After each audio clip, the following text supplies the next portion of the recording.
जय जगन्नाथ। आज मु ग्रुप करके रीडिंग करी मु 3टी ग्रुप करी एथिरे मेन टॉपिक रहिबो आपणकर इष्ट देव आपनकु कौन जणैबाकू चाहुछथि, आपणकर समस्यार समाधान केमिति आपण करिवे, को माध्यम रे करिवे सेही बाबद रे से किछि जणैबाकू चाहुछथि। मु आज सेही विषय रे रीडिंग करी। ये होछि प्रथम ग्रुप, ये होछि द्वितीय ग्रुप, ये होछि तृतीय ग्रुप। ये होछि रूट चक्र पिरामिड, ये नाली रंगर रूट चक्र पिरामिड। ये होछि सोलार चक्र पिरामिड, ये होछि स्वाधिष्ठान चक्र सक्राल चक्र पिरामिड। आपण गोटे मिनिट ध्यान करंतु, विचार करंतु, जो रंग जो पिरामिड आपण को अट्रैक्ट करिवो आपण सेटा को बाछंतु। आपणकर इष्ट देव कौन आपण को परामर्श दबा पई चाहुछथि, आपणकर समस्यार समाधान केमिति हबो से कौन जणैबाकू चाहुछथि, आपणकर पूर्वज आपणकर इष्ट देव कौन आपण को जणैबाकू चाहुछथि। एठी रखिदेली कौन आपण को जणैबा पई चाहुछथि आपणकर पूर्वज।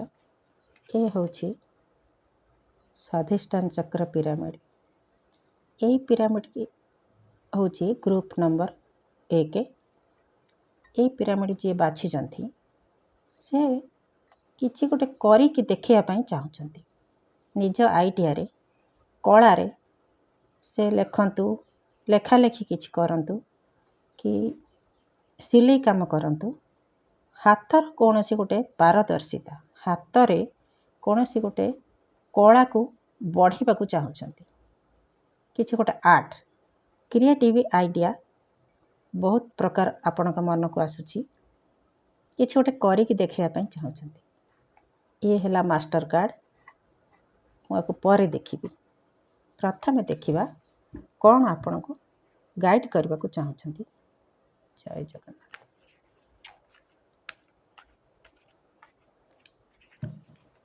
चक्कर चक्कर चक्कर चक्कर energy heal and energy healer energy. जय जगन्नाथ जय जगन्नाथ। ग्रुप नंबर 1 जे स्वाधिष्ठान चक्र पिरामिड बाछि तांको पई कौन सजेशन इष्टदेव दौरान, इष्टदेव कौन सजेशन दौरान, तांकर कौन प्रकार असुविधा अच्छी आउ कौन तापई समाधान अच्छी, समस्यार समाधान कौन, समस्या कौन आउ तार समाधान कौन। जय जगन्नाथ जय जगन्नाथ।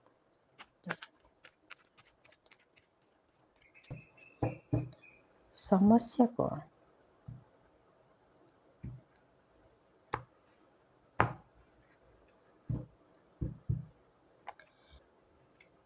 King of cups.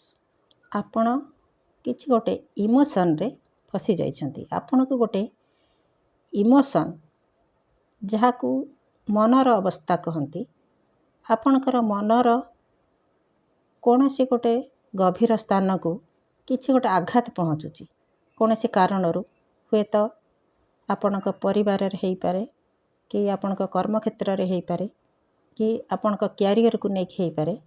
एमिति गोटे किछि परिस्थिति आसुची जोटा कि आपण को विचलित करुची, किंतु आपण ताको हैंडल करूछंती, हैंडल करि पारुछंती, ताको आपण ताको बैलेंस भी करूछंती, तथापि आपण थकी जाउछंती जे बैलेंस करि करि करि।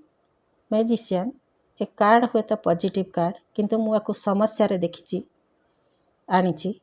आपणकर समस्या कौन, आपण जहाँ करबा को चाहुछंती ताहा करि पारु नाहंती, पर मुहूर्त रे तार फल उल्टा आपण को आसुची। आपण जहाँटा करूछंती तार फल आपण को उल्टा आसुची।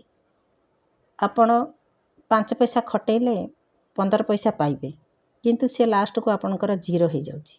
ସବୁ କ୍ଷେତ୍ରରେ ସେଇଭଳି ହେଉଛି। ଯାହା କରୁଛନ୍ତି ଆପଣ ତା'ର କିଛି ଗୋଟେ ଭଲ ରେଜଲ୍ଟ ଆପଣଙ୍କୁ ମିଳୁନି। ଆପଣ ଯେଉଁ କ୍ରିଏଟିଭିଟି ଆଣୁଛନ୍ତି, ଯାହାଟା କରିବା ପାଇଁ ଚାହୁଁଛନ୍ତି, ହାତର କଳାରେ ଗୋଟେ ମ୍ୟାଜିକ୍ ଆଣିବା ପାଇଁ ଚାହୁଁଛନ୍ତି, ସେଇଟା ଆପଣଙ୍କର ଫୁଲଫିଲ୍ ହେଇପାରୁନି। ଆପଣ ମନକୁ ଗୋଟେ ଆଘାତ ପହଞ୍ଚୁଛି, ଯେଉଁଟାକି ଆପଣ ବହୁତ ତାକୁ ବରଦାସ୍ତ ବି କରୁଛନ୍ତି। ବରଦାସ୍ତ ବି ତାକୁ ବହୁତ କରୁଛନ୍ତି।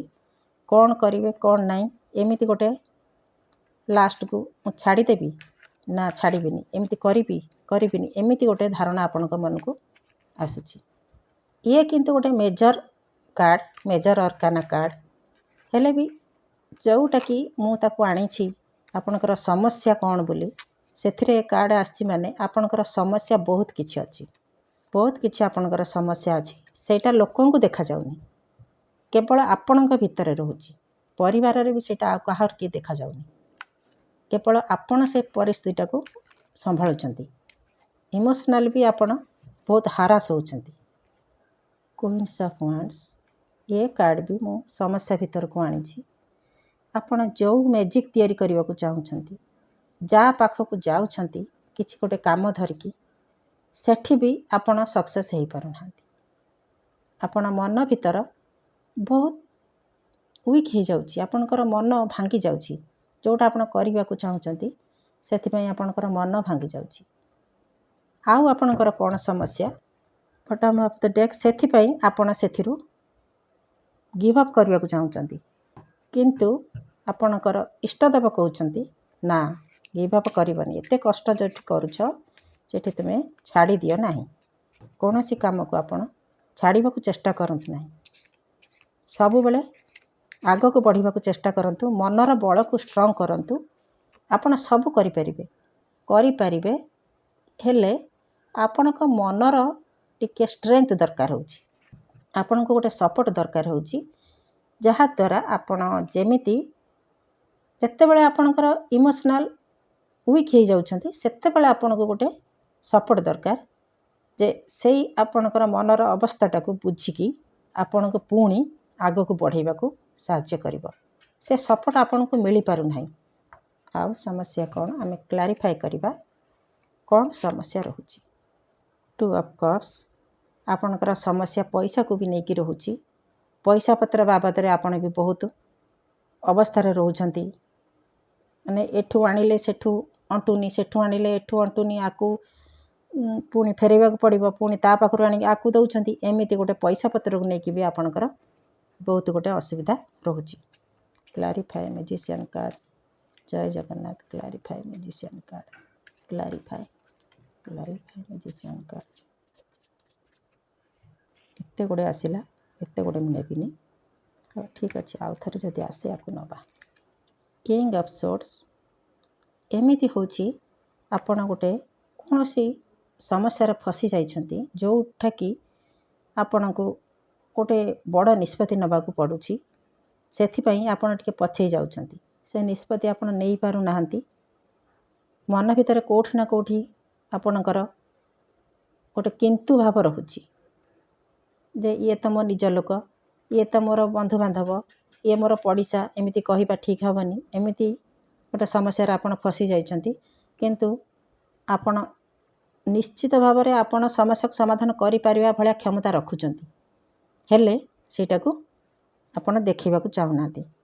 Seven of cups, clarify queens of wands, seven of cups. Seven of cups ଇଏ କହୁଛି କି ଆପଣ କଳେ ବେଳେ କୌଶଳେ କାମ ହାସଲ କରିପାରିବେ, ହେଲେ ଆପଣ ସେଇଟା କରିବାକୁ ହିଁ ଚାହୁଁନାହାନ୍ତି।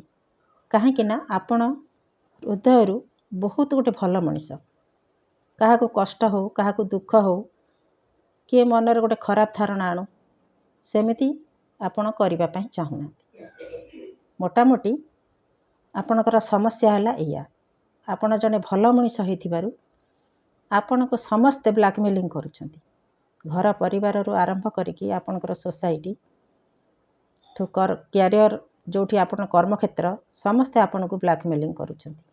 କିନ୍ତୁ ଆପଣଙ୍କର ସବୁ ଗୁଣରେ ଆପଣ ପରିପୂର୍ଣ୍ଣ ହେଇକି ବି ଆପଣ ସମସ୍ୟାରେ ଛନ୍ଦି ହେଇଯାଉଛନ୍ତି। ଆପଣଙ୍କର ଏଇଟା ହେଉଛି ଅସୁବିଧା। ଦେଖିବା ଆପଣଙ୍କୁ କ'ଣ ସଜେସନ୍ ଆସୁଛି, ସମସ୍ୟାର ସମାଧାନ କ'ଣ। ଜୟ ଜଗନ୍ନାଥ। ଏ ସମସ୍ୟାର ସମାଧାନ କ'ଣ? ଗ୍ରୁପ୍ 1 ପାଇଁ ସକ୍ରିୟ ଚକ୍ର ପିରାମିଡ୍ ପାଇଁ କ'ଣ ସମସ୍ୟାର ସମାଧାନ? ଏ ପାଇଲ୍ରେ ଏ ଗ୍ରୁପ୍ରେ ଯେତେ ବ୍ୟକ୍ତି ଅଛନ୍ତି ସମସ୍ତେ ଭଲ ପୋଜିସନ୍ରେ ଅଛନ୍ତି। ସମସ୍ତଙ୍କର ହୃଦୟ ବହୁତ ବଡ଼। ମୁଁ ଫିଲ୍ କରିପାରୁଛି, ମୁଁ ଅନୁଭବ କରିପାରୁଛି। ସବୁ ପ୍ରକାର କାମ କରିବାର କ୍ଷମତା ରଖୁଛନ୍ତି। ଈଶ୍ୱର ଭକ୍ତି ବି ଆପଣଙ୍କର ଅଛି। ଈଶ୍ୱରଙ୍କ ଆଡ଼କୁ ଭକ୍ତି ବି ଅଛି। ଛାତ୍ରଛାତ୍ରୀମାନେ ବି ବହୁତ ଭଲ ପାଠ ପଢ଼ାପଢ଼ି କରୁଛନ୍ତି, ଭଲ କ୍ୟାରିୟର ବାଛିବା ପାଇଁ ଚାହୁଁଛନ୍ତି। ତାଙ୍କ ପାଇଁ ଛାତ୍ରଛାତ୍ରୀମାନଙ୍କ ପାଇଁ କିଛି ସମସ୍ୟା ନାହିଁ। ହେଲେ ଅନ୍ୟ ଷ୍ଟୁଡେଣ୍ଟମାନଙ୍କର କଥାକୁ ସେମାନେ ଶୁଣୁଛନ୍ତି। କାହାର କିଏ ସକ୍ସେସ୍ ପାଉନି, କ'ଣ ଅସୁବିଧା ହେଉଛି, ତା'ର ଯେଉଁ ଚିନ୍ତାଟାକୁ ଇଏ କିଛି ସମୟ ପାଇଁ ଧାରଣ କରୁଛନ୍ତି। ଯେହେତୁ ନେଗେଟିଭ୍ ଉର୍ଜା ତାଙ୍କ ପାଖରୁ ଆପଣମାନଙ୍କ ପାଖକୁ ଆସୁଛି, ତେଣୁ କରିକି ଆପଣ ଆପଣଙ୍କର ସକ୍ସେସ୍ଟାକୁ କାହା ପାଖରେ ସେୟାର କରିବାକୁ ଚାହିଁବେ ନାହିଁ। ଏ ସମସ୍ୟାର ସମାଧାନ କ'ଣ? ଏ ସମସ୍ୟାର ସମାଧାନ ହେଉଛି କି ଆପଣ ହସି ହସିକି ଏଇ ଯେଉଁ ସମସ୍ୟାକୁ ନିଜେ ନିଜେ ସମାଧାନ କରିପାରିବେ। ଖୁସିରେ ପିଲାଳିଆମି ଢଙ୍ଗରେ ଆପଣ ସବୁ କଥାକୁ ଏଡ଼େଇ ଦେଇପାରିବେ। ଆପଣ ଯେମିତି ଗୋଟେ ବୟସ୍କ ଲୋକ ଭଳି ବ୍ୟବହାର ନ କରିକି ଛୋଟ ପିଲା ଭଳିଆ ବ୍ୟବହାର କରିକି ଆପଣ ହସି ହସିକି ଆଡ଼େଇ ଦେଇପାରିବେ କଥାକୁ। ଯେକୌଣସି ଜିନିଷ ଆପଣଙ୍କ ଉପରେ ଯେଉଁଟା ପ୍ରେସର୍ ରହୁଛି ଆପଣ ତାକୁ ଆଡ଼େଇ ଦେଇପାରିବେ।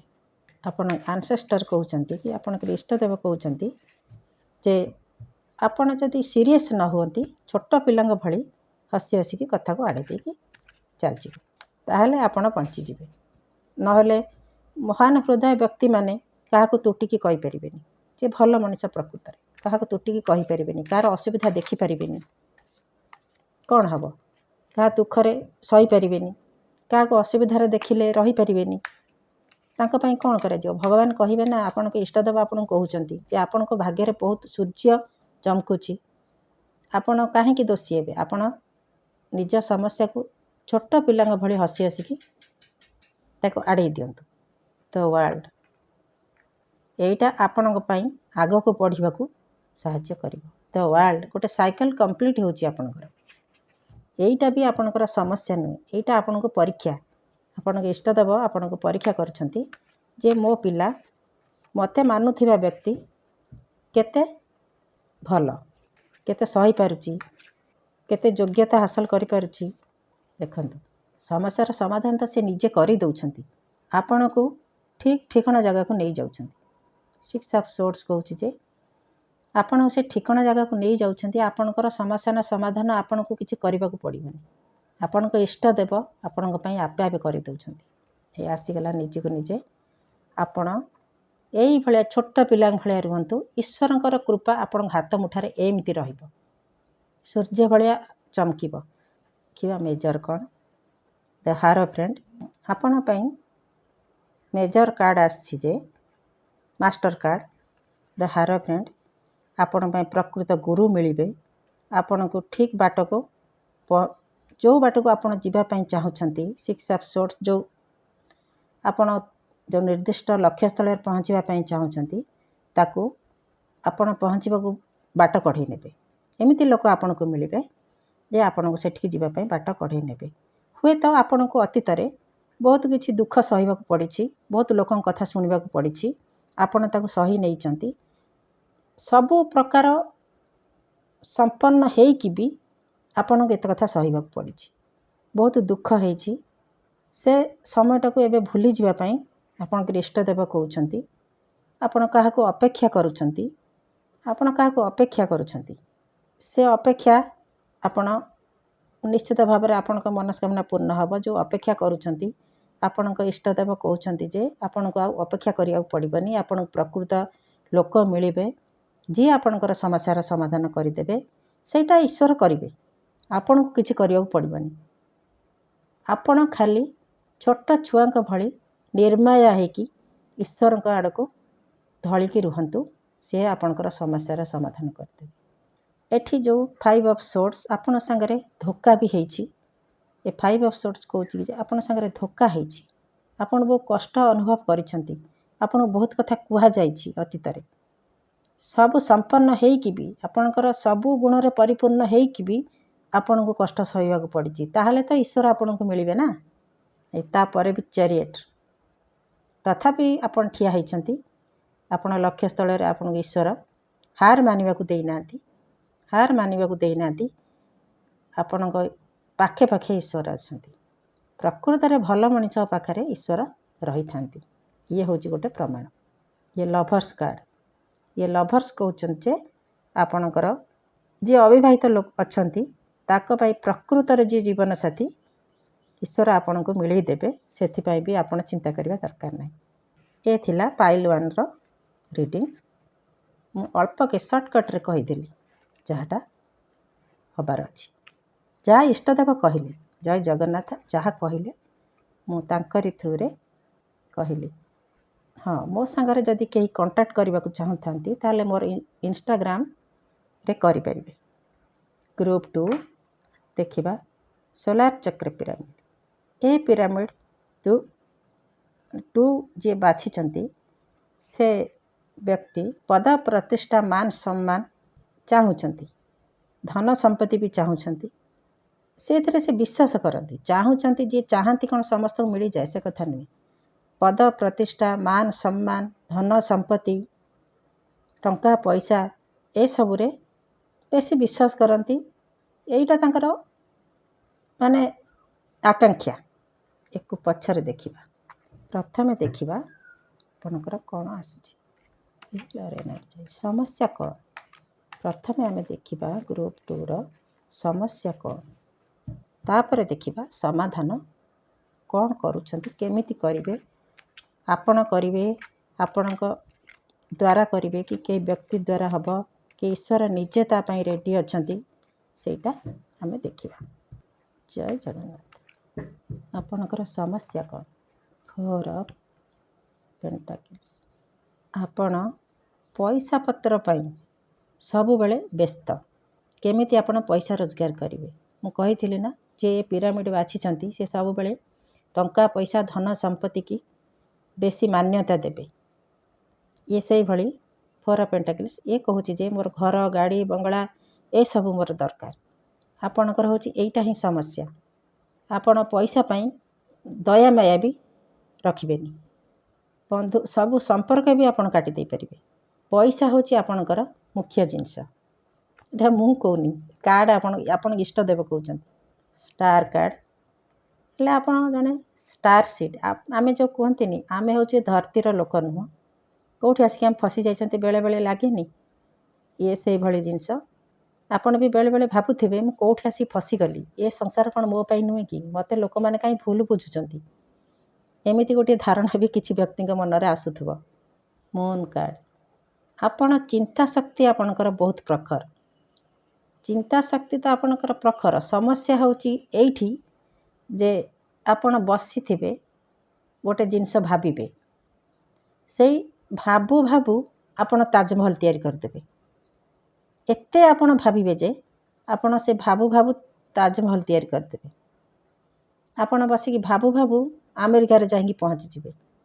ଆପଣଙ୍କର ଭାବିବା ବହୁତ ଦୂର ଦୂର ପର୍ଯ୍ୟନ୍ତ।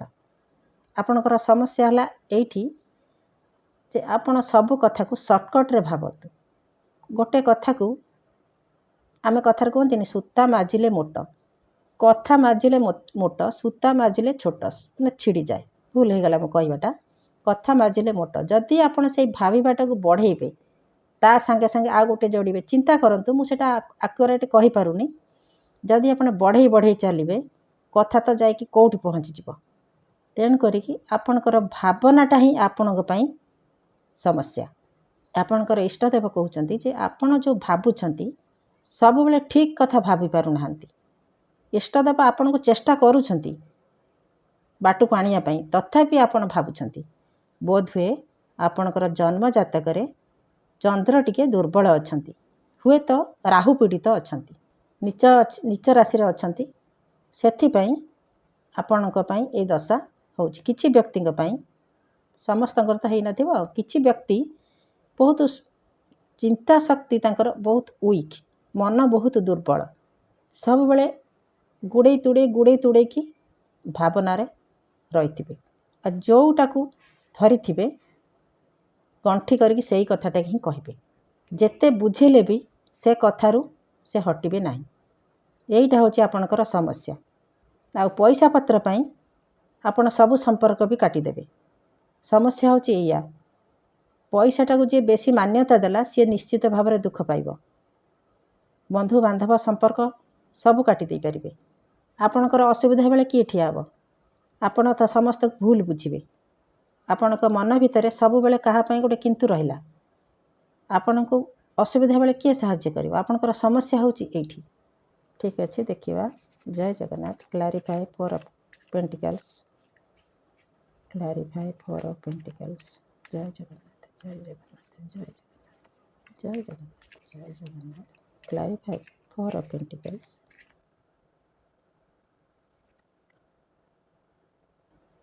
ଆପଣଙ୍କର ପଇସା ଦରକାର। ଆପଣ ଘର ସଜେଇବେ, ଗାଡ଼ି କିଣିବେ, ଜମି କିଣିବେ। ଆପଣଙ୍କର ସେଇଥିପାଇଁ ପଇସା ସଞ୍ଚୟ କରିବା ଦରକାର। ଆପଣଙ୍କର ସମସ୍ୟା ହେଉଛି ଏଇଠି। ଆବଶ୍ୟକଠାରୁ ଯଦି ଅଧିକା ହେଲା ସେଇଟା ଦୁଃଖର କାରଣ। ଆପଣଙ୍କର ଇଷ୍ଟଦେବ କହୁଛନ୍ତି, ଆପଣ ଯେଉଁ ଠାକୁରଙ୍କୁ ମାନୁଛନ୍ତି ସେ କହୁଛନ୍ତି ଆବଶ୍ୟକଠାରୁ ଅଧିକା ଆପଣ ଚାହାନ୍ତୁ ନାହିଁ। ସେଥିପାଇଁ ଆପଣଙ୍କୁ ବହୁତ ପରିଶ୍ରମ କରିବାକୁ ପଡ଼ିବ। ସେ ଇନକମ୍ କରିବା ପାଇଁ ଆପଣଙ୍କୁ ବହୁତ ପରିଶ୍ରମ କରିବାକୁ ପଡ଼ିବ। ସେଥିପାଇଁ ବି ଆପଣଙ୍କୁ ବହୁତ କଷ୍ଟ ସହିବାକୁ ପଡ଼ୁଛି। ସମସ୍ତଙ୍କ ଠାରୁ ବାର କଥା ବି ଶୁଣିବାକୁ ପଡ଼ୁଛି। ତଥାପି ଈଶ୍ୱର ଆପଣଙ୍କୁ ଠିଆ ହେଉଛନ୍ତି ଆପଣଙ୍କ ପାଖରେ, ଆପଣଙ୍କୁ ବାଲାନ୍ସ ରଖୁଛନ୍ତି। କିନ୍ତୁ ଏଠି ଆପଣଙ୍କ ପାଇଁ କ'ଣ ସଜେସନ୍ ଆସିବ ଦେଖିବା। ପୁଣି four of cup, four of pentacles, double. ପଇସା ପତ୍ର ପାଇଁ ଆପଣ କାହାରିକି ବି ଛାଡ଼ିବେନି। ଆପଣ ଠିକ୍ ଅଛି, ମୁଁ କହୁନି, ଆପଣଙ୍କ ଇଷ୍ଟଦେବ କହୁଛନ୍ତି ଯେ ଆପଣଙ୍କର ସମସ୍ୟା ହେଉଛି ଏଇଆ। ଠିକ୍ ଅଛି, ଦେଖିବା ସମସ୍ୟାର ସମାଧାନ କ'ଣ। ତଥାପି ଆପଣ ଚାହୁଁଛନ୍ତି ଯେ ତା'ର ଅଛି ଏତେ, ମୋର କାହିଁକି ନାହିଁ, ମୁଁ ତାକୁ ସେତିକି କରିକି ଦେଖେଇବି। ଏ କାର୍ଡ଼ କହୁଛି ଯେ ଆପଣ ଅନ୍ୟର ଜିନିଷ ଦେଖିକି ବି ଆପଣ ମନ ଦୁଃଖ କରୁଛନ୍ତି ଯେ ମୋର କାହିଁକି ସେମିତି ନାହିଁ, ସିଏ ଏମିତି କଲା, ମୁଁ କାହିଁକି କରିପାରୁନି। ଜୟ ଜଗନ୍ନାଥ। ସମସ୍ୟାର ସମାଧାନ କ'ଣ? ସମସ୍ୟାର ସମାଧାନ କ'ଣ? ଏଥିରେ ଯିଏ ଷ୍ଟୁଡେଣ୍ଟ ଅଛନ୍ତି ସେମାନେ ବି ବହୁତ ବାଲାନ୍ସ କରୁଛନ୍ତି। ବର୍ତ୍ତମାନ ପରିସ୍ଥିତିରେ ସେ ବହୁତ ବାଲାନ୍ସ କରୁଛନ୍ତି। ତଥାପି ସେ ପାଠ ପଢ଼ୁ ଭିତରେ ବି ପଇସା ଇନକମ୍ କରିବାର ସୋର୍ସ ଖୋଜୁଛନ୍ତି। କିଛି ନ କରିପାରିଲେ ବହୁତ ବ୍ୟସ୍ତ ହେଉଛି, ତାଙ୍କ ମନ ବହୁତ ଦୁଃଖ ହେଉଛି। 3, 4 ଆପଣ ପାଇଁ ବହୁତ ପ୍ରୋମିନେଟ୍ ଅଛି। ସେ ବି ସମସ୍ୟାର 7 ନମ୍ବର। ଆପଣଙ୍କୁ ବହୁତ ପରିଶ୍ରମ କରିବାକୁ ବି ପଡ଼ୁଛି। ସେଥିପାଇଁ ଆପଣଙ୍କ ଘରେ ବସି କିଏ ପଇସା ଦେଉଛି? ଆପଣ ପରିଶ୍ରମ କରୁଛନ୍ତି ବହୁତ। ଏଠି କୌଣସି ବ୍ୟକ୍ତି, ବିଶେଷ କରିକି 40% ବ୍ୟକ୍ତିଙ୍କର ରାହୁ ଉଚ୍ଚାରେ ଅଛି। ନର୍ଥ ନୋଡ଼ ଆପଣଙ୍କର ଉଚ୍ଚାରେ ଅଛି। ଜନ୍ମ ଜାତକରେ ଭଲ ଜାଗାରେ ରାହୁ ଅଛି। ଇନକମ୍ ସୋର୍ସ ଆପଣଙ୍କୁ ଦେଖାଉଛି। ସବୁବେଳେ ଇନକମ୍ରେ ବ୍ୟସ୍ତ ରହିବେ। ସମସ୍ୟାର ସମାଧାନ।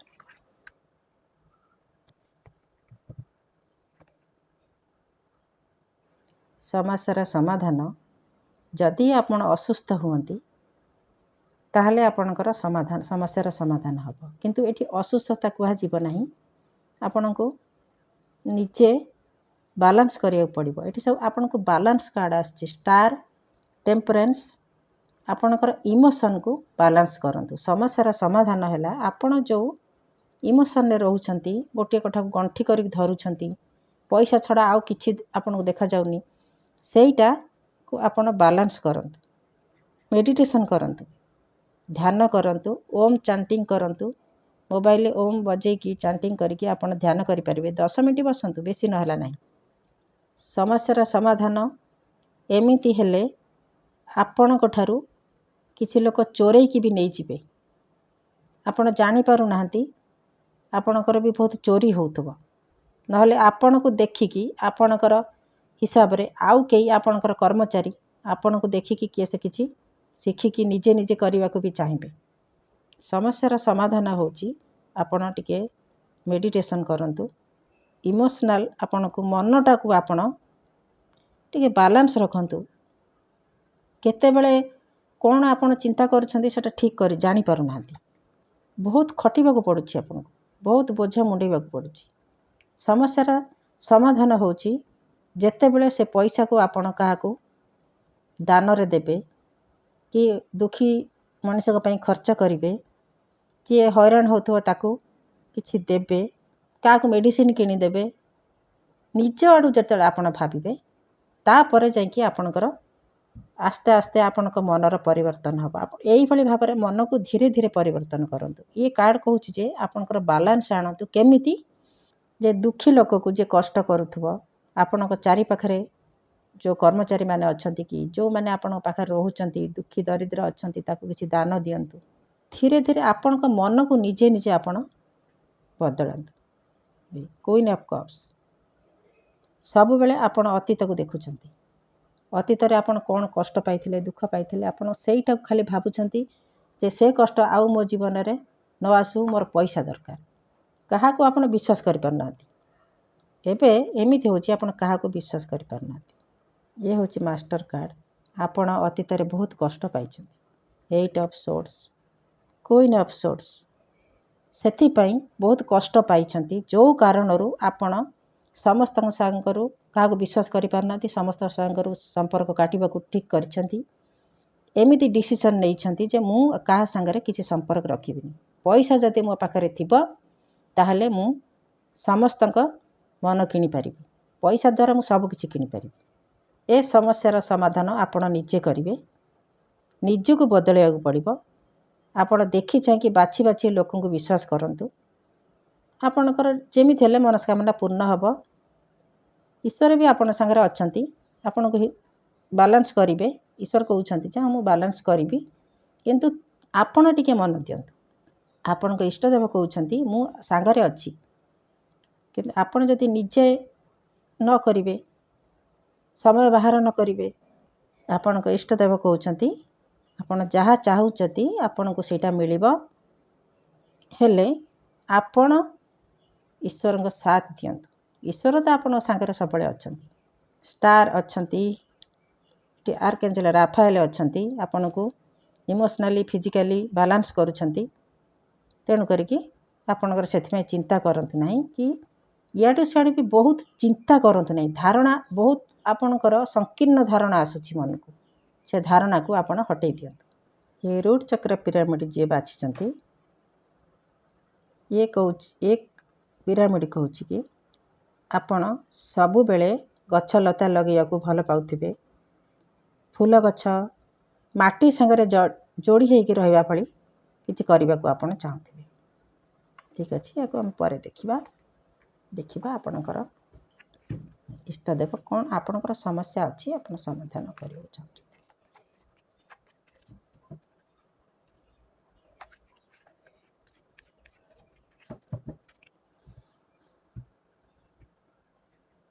Three of Swords,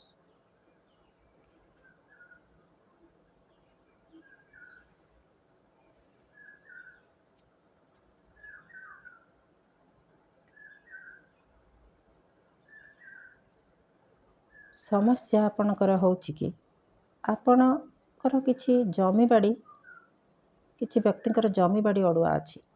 ଘର, ଜମି, ଏମିତି ଗୋଟେ କିଛି ଅଡ଼ୁଆ ଅଛି ଯେଉଁଟାକି ଆପଣଙ୍କର ସମସ୍ୟାର ସମାଧାନ ହୋଇପାରୁନାହିଁ।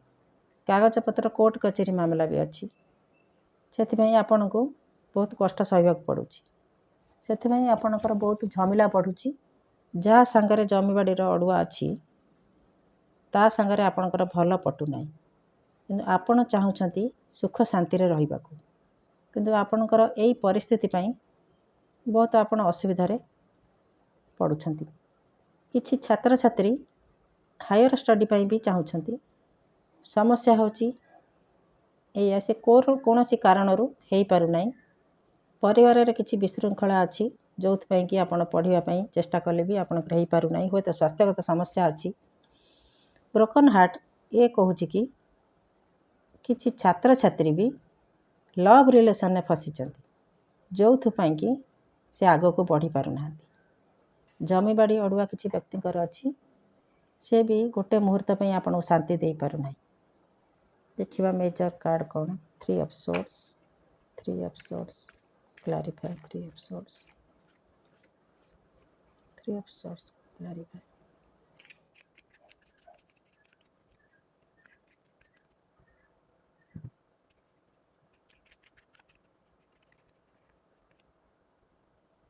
Queen of Pentacles. ଆପଣଙ୍କର ପଇସା ପତ୍ର ପାଇଁ କିଛି ଅସୁବିଧା ହେଉଛି, ସେଥିପାଇଁ ଆପଣ ପଢ଼ିବା ପାଇଁ ଯାଇପାରୁନାହାନ୍ତି। ପଇସା ପତ୍ର ପାଇଁ ଆପଣଙ୍କୁ ଅସୁବିଧା ହେଉଛି, ଯେଉଁଟାକି ଆପଣ ଚାହୁଁଛନ୍ତି ଆପଣଙ୍କ ପିଲାମାନଙ୍କୁ ପଢ଼ାଇବା ପାଇଁ, ନିଜେ କିଛି ଖର୍ଚ୍ଚ ବାର୍ଚ୍ଚ କରିକିରି ଜମିବାଡ଼ି ଅଡ଼ୁଆ ତୁଲେଇବା ପାଇଁ, ସେଇଟା ଆପଣଙ୍କ ପାଇଁ ସମ୍ଭବ ହେଇପାରୁନାହିଁ। 9 of Cups clarified. 9 of Cups, King of Pentacles. ଆପଣଙ୍କର ପଇସା ଦରକାର ହେଉଛି, ବିଶେଷ କରିକି ଆପଣଙ୍କର ପଇସା ହିଁ ଦରକାର। ସମସ୍ୟା ହେଉଛି ଆପଣଙ୍କର ପଇସା ଦରକାର, ଆଉ କିଛି ବ୍ୟକ୍ତିଙ୍କର ବିବାହ ହେଇପାରୁନି। ବିବାହ ପାଇଁ ବି ସମସ୍ୟା ବଢ଼ିଛି। ସମସ୍ୟା ବି ଏଇଆ ହେଉଛି, କିଛି ବ୍ୟକ୍ତିଙ୍କର ପୁଅ ଝିଅ ଅଛନ୍ତି ବାହା ହେଇପାରୁନାହାନ୍ତି, ନହେଲେ ନିଜେ କ୍ୟାଣ୍ଡିଡେଟ୍ ବାହା ହେଇପାରୁନାହାନ୍ତି। ଏମିତି ଗୋଟେ କିଛି ସମସ୍ୟାରେ ଫସିଛନ୍ତି। କ୍ଲାରିଫାଇ ଦ ସନ୍ କାର୍ଡ଼। ସନ୍ କାର୍ଡ଼, ଯେଉଁ ଜମିବାଡ଼ି ଅଡ଼ୁଆ ବୋଲି ମୁଁ କହୁଛି, ଆପଣଙ୍କ ସାଙ୍ଗରେ କିଏ ଚିଟିଂ କରିଛି, ଧୋକା ଦେଇଛି, ଯେଉଁଥିପାଇଁ କି ସେ ଅଡ଼ୁଆ ଆପଣଙ୍କର ତୁଲେ ହେଇପାରୁନାହିଁ। ସମସ୍ୟା ତ ଏମିତିରେ ଆପଣଙ୍କର ବହୁତ କିଛି ଅଛି। ବାହାଘର ହେଇପାରୁନାହିଁ, ପଇସା ପତ୍ରରେ ବି ବହୁତ ଅଭାବ ଆପଣଙ୍କୁ ରହୁଛି। ବିଶେଷ କରି ପଇସା ପତ୍ରରେ ବହୁତ ଅଭାବ ରହୁଛି। ହାୟର ଷ୍ଟଡି ପାଇଁ ଚାହୁଁଥିଲେ ବି ଆପଣ କରିପାରୁନାହାନ୍ତି। ଝିଅ ବାହାଘର କି ପୁଅ ବାହାଘର, ସେ ବି ପଇସା ପତ୍ର ପାଇଁ ଅଟକୁଛି। ଜମିବାଡ଼ି ଅଡ଼ୁଆ ବି ଆପଣଙ୍କର ସମସ୍ୟା ସମାଧାନ ହେଇପାରୁନାହିଁ, ସେ ବି ଅସୁବିଧା ସୃଷ୍ଟି କରୁଛି। S of source. A card କହୁଛି କି, S of source, A card କହୁଛି କି ଆପଣ ଗୋଟେ କିଛି ଚରମ ନିଷ୍ପତ୍ତି ନେବେ। ଦେଖିବା କ'ଣ ସମସ୍ୟାର ସମାଧାନ ଆସୁଛି। ସମସ୍ୟାର ସମାଧାନ କ'ଣ? ସମସ୍ୟା ତ ଏଇଆ ଆସିଲା, ସମାଧାନ କ'ଣ? ଈଶ୍ୱର କରିବେ କି ଆପଣଙ୍କୁ କରିବାକୁ ପଡ଼ିବ, କି ଆପଣଙ୍କର ପଡ଼ୋଶୀ କିଏ କରିବେ, କି ଆପଣଙ୍କ ପରିବାରରେ କିଏ କରିବେ? ସମସ୍ୟାର ସମାଧାନ ଆପଣଙ୍କର କିଏ କରିବେ? ନା ସମୟ ଆସିଲେ ଆପେ ଆପେ ହେଇଯିବ? ସମସ୍ୟାର ସମାଧାନ କେମିତି ହେବ? ଜୟ ଜଗନ୍ନାଥ। ସମସ୍ୟାର ସମାଧାନ କେମିତି ହେବ? ସମାଧାନ ଆପଣ ଧୀରେ ଧୀରେ ସେ ସମସ୍ୟାର ସମାଧାନ ହେବ। ସମୟ ଆସିଲେ ହେବ। ଆପଣ କେବଳ ଷ୍ଟାଣ୍ଡ କରିକି ରୁହନ୍ତୁ। ଆପଣ ହାରି ନ ଯାଇକି ଠିଆ ହୁଅନ୍ତୁ। ମେଣ୍ଟାଲିଟି ଆପଣଙ୍କର ଷ୍ଟ୍ରଙ୍ଗ ରହିବା ଉଚିତ। ସେ ସମସ୍ୟାର ସମାଧାନ ନିଶ୍ଚିତ ଭାବରେ ହେବ। ସମସ୍ୟାର ସମାଧାନ ନିଶ୍ଚିତ ଭାବରେ ହେବ। ସବୁ ବାଲାନ୍ସ କାର୍ଡ଼ ଆସିଲା। ଆପଣ ଠିଆ ହୁଅନ୍ତୁ। ଯେମିତି ହେଲେ ଆପଣଙ୍କର ବାଟ ଗୋଟେ କିଛି ଆସିବ, ଈଶ୍ୱରଙ୍କ ତରଫରୁ ସେ ବାଟ ଆସିବ। ଆପଣଙ୍କର ସମସ୍ୟାର ସମାଧାନ ହେବ। ସମୟ ଆସିଲେ ହେବ। ଧରି ନିଅନ୍ତୁ 6 ମାସ। 6 ମାସ ଅତି ବେଶୀରେ ବର୍ଷ ହିସାବ କଲେ, ଯଦି ଜମିବାଡ଼ି ଅଡ଼ୁଆ ଥାଏ, ସିଏ ବି 3 ବର୍ଷ 5 ବର୍ଷ ଚାଲି ଯାଇପାରେ। ନହେଲେ ଅନ୍ୟ ସମସ୍ୟା ଗୁଡ଼ିକ 6 ମାସ ଭିତରେ ସମ୍ପନ୍ନ ହେଇଯିବ। ନିଶ୍ଚିତ ଭାବରେ ଆପଣଙ୍କୁ ସକ୍ସେସ୍ ମିଳିବ। ଆପଣ ଚିନ୍ତା ନ କରିକି, ସମସ୍ୟାର ସମାଧାନ ତ ଆପଣଙ୍କର ହେବ, ଧୀରେ ଧୀରେ ହେବ। ସମୟକୁ ଅପେକ୍ଷା କରନ୍ତୁ। ଆପଣଙ୍କର ଇଷ୍ଟଦେବ କହୁଛନ୍ତି ଯେ ସମସ୍ୟାର ସମାଧାନ ନିଶ୍ଚିତ ଭାବରେ ହେବ। ଆପଣ ଯେଉଁ ପରିସ୍ଥିତିରେ ଏବେ ରହୁଛନ୍ତି, ଆପଣଙ୍କର ଟିକେ ଚିନ୍ତା ବଢ଼ିଯାଉଛି, ମନ ଆପଣଙ୍କର ଦୁର୍ବଳ ହେଇଯାଉଛି। ସେମିତି କରିବା ପାଇଁ ଆପଣଙ୍କର ଇଷ୍ଟଦେବ ମନା କରୁଛନ୍ତି। ଆପଣ ମନ କଷ୍ଟ ନ କରିକି ଷ୍ଟାଣ୍ଡ ନିଅନ୍ତୁ। ଆପଣ ଧୈର୍ଯ୍ୟର ସହିତ ଠିଆ ହୁଅନ୍ତୁ। ଈଶ୍ୱର ଆପଣଙ୍କ ପାଖରେ ଅଛନ୍ତି। S of source, S of pentacles. ଆପଣଙ୍କର ପଇସାର ସମସ୍ୟାର ସମାଧାନ ହେବ। ପଇସା ପତ୍ର ବି ଆପଣଙ୍କର ଧୀରେ ଧୀରେ ଆସିବ। ଆପଣ ଗୋଟେ କିଛି ବି କରୁଛନ୍ତି, ଯେଉଁଥିରେ କି ସେଇଟା ଆପଣଙ୍କୁ ଆଗକୁ ଭବିଷ୍ୟତରେ ପଇସା ଇନକମ୍ କରେଇବ। ମାଷ୍ଟର କାର୍ଡ଼ କ'ଣ ଦେଖିବା? ଦି ମ୍ୟାଜିସିଆନ୍। ଆପଣ ସବୁ କିଛି କରିପାରିବେ। ଆପଣଙ୍କର ସମସ୍ୟାର ସମାଧାନ ଆପଣ ନିଜେ ହିଁ କରିବେ। ଧୀରେ ଧୀରେ କରିବେ। ବର୍ତ୍ତମାନ ସମୟ ଭଲ ନାହିଁ, ସେଥିପାଇଁ ଏସବୁ ନ୍ୟୁ ବିଗିନିଂ କରିବେ, ବିବାହ ସମ୍ପନ୍ନ ହେବ, ଆପଣଙ୍କର ମନର ଅବସ୍ଥା ବି ଭଲ ରହିବ, କିନ୍ତୁ ସେଥିପାଇଁ ସମୟ ଲାଗିବ। ଧରି ନିଅନ୍ତୁ ଆପଣଙ୍କୁ 1 ବର୍ଷ କିମ୍ବା 6 ମାସ। 6 ମାସ ଭିତରେ ଆପଣଙ୍କର ଆସ୍ତେ ଆସ୍ତେ ପରିସ୍ଥିତି ବଦଳିବ।